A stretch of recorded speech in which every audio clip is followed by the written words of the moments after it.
आप में सब समझने की शक्ति है, पर आप समझते वही हो जो समझना चाहते हो। जीवन में जितना इंपॉर्टेंस जिसका होता है वो उतना कर ही लेता है। मैंने ऐसे हजारों माता पिता को देखे जिन्होंने पहली क्लास भी न पढ़ी हो, पर अपने बच्चे के एडमिशन के लिए इंग्लिश बोलना सीख लिया, क्योंकि अपने बच्चों से प्यार करते। और इंग्लिश स्कूल में कहा कि जिस माता पिता को इंग्लिश बोलना आएगा उन्हीं का एडमिशन होगा, और उन्होंने इंग्लिश बोलना सीखा। जिन्होंने अक्षर नहीं पहचाना कभी, वो फर्राटेदार इंग्लिश बोलने लगे। क्यों?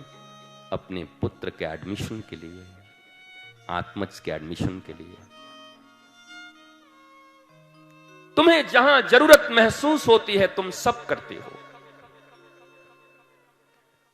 तुम प्रायोरिटीज तय करते हो। और जीवन में जो कभी प्रायोरिटीज को तय न कर पाया उस व्यक्ति के लिए संसार, भगवान श्री कृष्ण कहते हैं, ये दुख का सागर है। शरीर रोग मंदिरम। अगर दो माता नहीं आएगी तो क्या बिगड़ जाएगा? वो बाहर अगर वहां सुन लेगी तो क्या गड़बड़ हो जाएगा बताओ? वो 5 माताओं के कारण हम भी डिस्टर्ब हैं, वो मैया भी डिस्टर्ब है। अगर वो मैया बाहर कुर्सी लगा दो उसके लिए प्यार से, इतनी एलईडी चल रहे हैं बाहर में, वहां सैकड़ों लोग बैठे हैं, वहीं बैठ जाएं।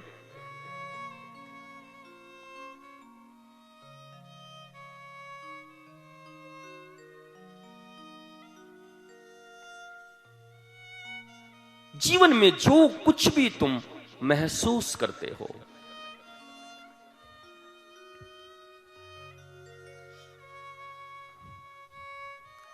It's a crime. और हमें क्या है, हम तो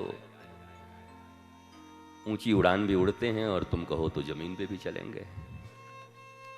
हम अभी गियर बदल देंगे, आ जाएंगे तुम्हारे स्टैंडर्ड में, पर तुम्हारी बात बनेगी नहीं। This is your last day. मेरे साथ तुम्हारा इस वर्ष का ये अंतिम दिन है। फिर हम रहें न रहें, तुम रहो न रहो, मिले न मिलें,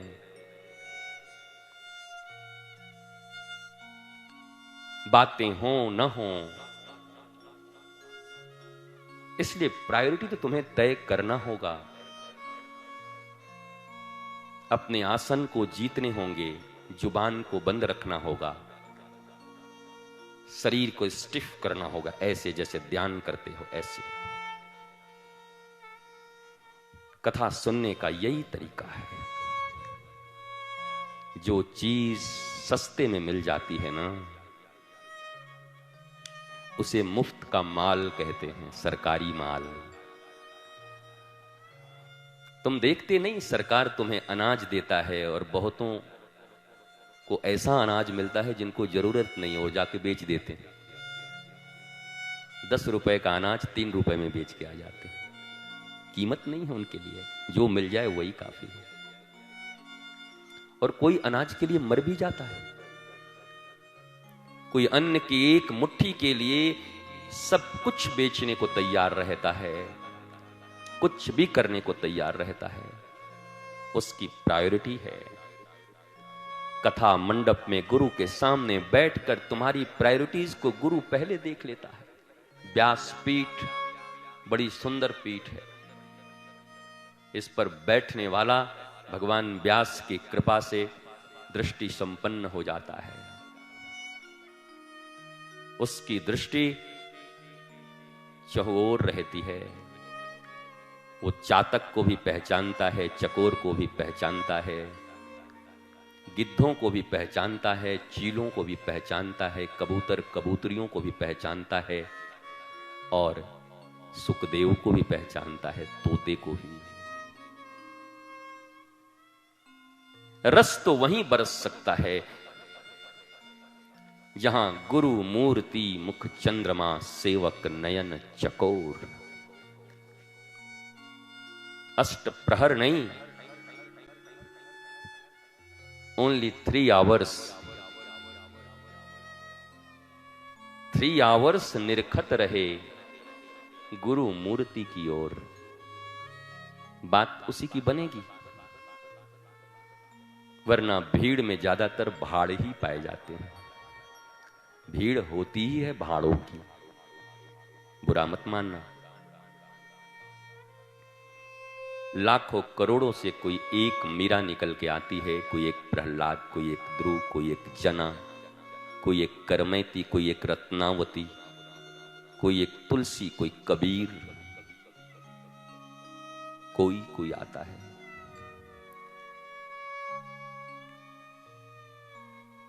और मां तो पिता सुत बांधवा, ये तो पापी के घर भी होए।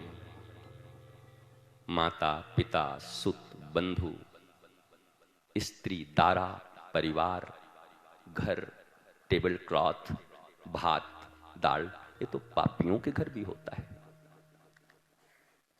इसमें तुम्हारी मानवता की गरिमा कहां है? इसमें तुम्हारी मनुष्यता और आह्लाद की गरिमा कहां है? घर द्वार और परिवार पाकर लोग कहते हैं परिवार ही मूल है। कौन सा परिवार? रावण का या राम का? प्रश्न ये नहीं कि परिवार मूल है या नहीं, कौन सा परिवार मूल है? राम का या रावण का? राम के परिवार में राम को वनवास दे दिया जाता है और वो माता पिता की आज्ञा मानकर चले जाते हैं। अयोध्या की राजगद्दी फुटबॉल बन जाती है। कभी भरत राम की ओर मारते हैं, कभी राम भरत की ओर मारते हैं। अयोध्या की लड़ाई ऐसी है कि कौन राज करेगा? मैं नहीं, मेरे भैया, मैं नहीं, मेरा छोटा भाई। और छोटा भी अपना नहीं, सौतेला है। मां अलग अलग है। भरत की मां अलग है, राम की मां अलग है, लक्ष्मण की मां अलग है। सहोदर भाइयों की तो बातें ही छोड़ो, सौतेले भाइयों में इतना प्रेम है। अयोध्या जैसी गरिमामयी राज्य की गद्दी देने पे पड़े हुए।